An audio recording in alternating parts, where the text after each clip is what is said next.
Sejak kebijakan umrah mulai dibuka, warga yang memohon pembuatan paspor ke Arab Saudi pun mulai kembali.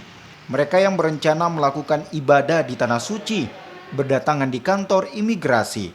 Salah satunya di kantor imigrasi kelas 3 Palopo, Sulawesi Selatan. Sejak beberapa hari terakhir, pemohon paspor umrah mulai dilayani. Namun, karena pandemi corona, jumlah pemohon paspor turun jika dibandingkan hari biasanya. Saat ini, tercatat jumlah pemohon paspor baru hanya di sekitar 10 orang saja.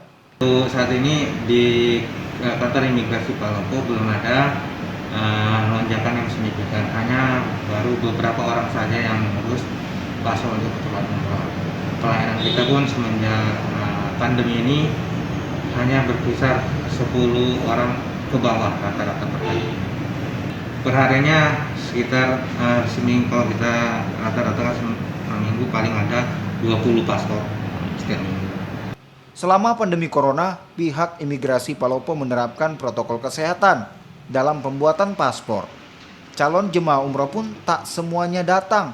Mereka akan dihubungi via telepon jika paspor telah selesai demi menghindari kerumunan. Amran Amir, Kompas TV Palopo, Sulawesi Selatan.